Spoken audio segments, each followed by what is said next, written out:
అంటే ఇది మనము ఒక వ్యవస్థ మీద కొట్లాట చేస్తున్నాం. సాధారణంగా పోలీసులు న్యాయం వైపు అన్యాయం వైపు చర్చ వచ్చినప్పుడు న్యాయం వైపు నిలబడాలా, అన్యాయాన్ని ఓడించాలా. కానీ ఇక్కడ పోలీసులు ఆ పని చేస్తున్నట్టు కనబడతలేదు. కాబట్టి ఆ బాధ్యతని ఇలాంటి ఉద్యమాల రూపంలో తీసుకున్నారు. అయితే నేను పెద్దగా ఎక్కువ మాట్లాడను, 2 నిమిషాలు మాట్లాడతా, 2 అంశాలు మాట్లాడతా. నేను డైలీ మార్నింగ్ న్యూస్ చేస్తూ ఉంటే ఉదయం లేవగానే ఒక వార్త వచ్చింది మన సోషల్ మీడియాలో. పోక్సో కేసులో 2 అరెస్టు అని చెప్పేసి వార్త వచ్చింది. ఆ వార్త చూసిన తర్వాత అరే బండి సంజయ్ కొడుకు సాయి భగీరథ్ ఆయనకు సపోర్ట్ చేస్తున్నందుకు బండి సంజయ్ అరెస్ట్ అయిందని నేను అనుకున్నా.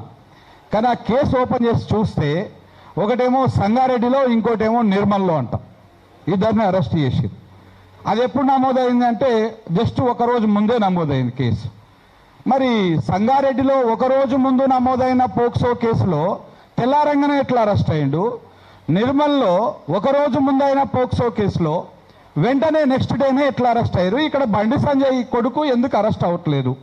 ఇప్పటికీ 6 రోజులు ఇవాళకి కేసు నమోదై ఇప్పటిదాకా ఆయన జాడలేదు.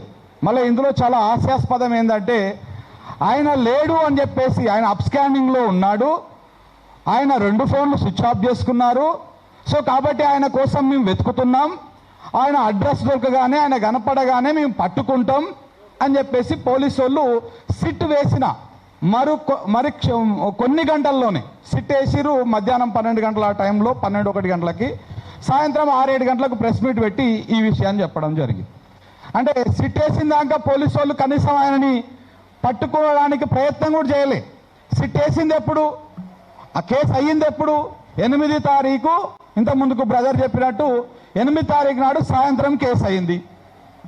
8 వాయే, 9 వాయే, 10 వాయే, 10 నాడు మోడీ సభ వాయే, 11 నాడు 11 గంటలకు సీఎం రేవంత్ రెడ్డి గారు దీని మీద సమీక్ష చేసినట్టు ఒక స్టేట్మెంట్ బయటకు వచ్చింది.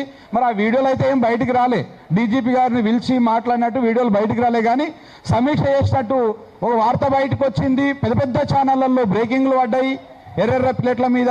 దాని తర్వాత సిట్ ఏర్పాటు అయ్యింది. ఆ సిట్టు సాయంత్రం చెప్పింది బండి సంజయ్ కొడుకు అప్స్కాండింగ్లో ఉన్నాడు అని. అంటే అప్పటికే పోక్సో కేసు పెట్టినటువంటి పోలీసులు ఒక 3 రోజుల పాటు కనీసము ఆ నిందితుని పట్టుకోవడానికి ట్రై కూడా చేయలేదు. అంటే అక్కడ పోలీసులు ఫెయిల్ అయినట్టే. సిట్ వేసిన తర్వాతనైనా మరి పట్టుకోవాలి కదా, పట్టుకోకుండా ఆ రోజు సాయంత్రం స్టేట్మెంట్ ఇచ్చిరు. ఇప్పటిదాకా కనీసము అది లేదు.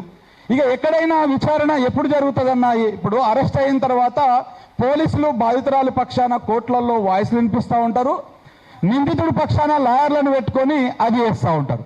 కానీ ఇక్కడ చూస్తూ ఉంటే పరిస్థితి మాత్రము ఈ అరెస్ట్ కాకముందుకే కోర్టులలో విచారణలు జరుగుతూ ఉన్నాయి. సరే, అది వాళ్ళ హక్కు కావచ్చు. ఆమె ఏజ్ 18 కిందికున్నదా, 18 పైకున్నదా అని చెప్పేసి ఇప్పుడు కోర్టులలో చర్చలు నడుస్తూ ఉన్నాయి. ఇదంతా కూడా ఎదుదారి తీస్తూ ఉంది. అరెస్టు చేయకంటే ముందే ఏం జరుగుతూ ఉంది ఇది. కాబట్టి దయచేసి పోలీసులు ఇప్పటికే చాలా మంది పెద్దలంతా కూడా మాట్లాడారు, కేసులో ముందు నిందితుడిని అరెస్ట్ చేయండి. అరెస్ట్ చేసిన తర్వాత చట్టం ముందు ప్రవేశపెట్టిన తర్వాత ఆ అమ్మాయి మేజరా మైనరా, ఏం జరిగింది, ఎట్లా జరిగింది చేయండి. కానీ అంతకంటే ముందే ఆ అమ్మాయి క్యారెక్టర్ని, వాళ్ళ కుటుంబాన్ని బ్లేమ్ చేసేటువంటి విధంగా ప్రయత్నాలు జరుగుతూ ఉన్నాయి. ఇది మానుకోవాలా. ఇంకా చాలా ఉన్నాయి. గతంలో ఏదైతే సోషల్ మీడియా కేసులకు సంబంధించి రాష్ట్ర ప్రభుత్వం తరఫున లక్షల రూపాయలు పెట్టి పెద్ద లాయర్లను తీసుకొచ్చి వాదించారు. ఇవాళ నేను పీపీ గారిని తప్పు పట్టడం లేదు, వారి సామర్థ్యాన్ని తప్పు పట్టడం లేదు. కానీ ఎందుకో మరి ఇలా బాధితురాలి పక్షాన సుప్రీంకోర్టుకి వెళ్ళి న్యాయవాదం తీసుకొచ్చి పెడతలేరు. దేనికి పెడతలేరు? కేవలము అంటే పీపీ గారు బలంగా వాదిస్తున్నారు.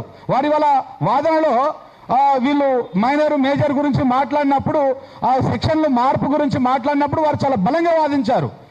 సెక్షన్లు మళ్ళీ మార్చిర్రు, ఎందుకు ఆల్టరేట్ చేసిర్రు, ఇవంతా కుట్రపూరితంగా చేసిర్రు అని చెప్పేసి నిందితుడి తరపు న్యాయవాది మాట్లాడినప్పుడు ఆ బాధితురాలి స్టేట్మెంట్ రికార్డ్ చేసిన తర్వాత మేము సెక్షన్లు యాడ్ చేయడం జరిగిందని వాళ్ళు బలంగా వాదించారు. కానీ ప్రభుత్వం చిత్తశుద్ధి, బండి సంజయ్ గారు, రేవంత్ రెడ్డి గారు, కాంగ్రెస్ ప్రభుత్వం, బీజేపీ ఏ రకంగా కలిసి ఈ కేసును నీరుగార్చేటువంటి ప్రయత్నం చేస్తూ ఉందో ఒక ఎగ్జాంపుల్ చెప్పేటువంటి ప్రయత్నం చేస్తూ ఉన్నా. సరే, ఏది ఏమైనా బాధితురాళ్లకు న్యాయం జరగాల, నిందితుడు వెంటనే అరెస్ట్ చేసిన తర్వాతనే ఫర్దర్గా విచారణ జరగాలి. కానీ అరెస్ట్ కోసమే మనం అందరం కొట్లాడుతున్నాం చూడు, ఇది దౌర్భాగ్యంగా నేను పరిగణిస్తూ ఉన్నా. నాకు అవకాశం ఇచ్చినటువంటి పృథ్వన్నకి ధన్యవాదాలు. శంకర్ తన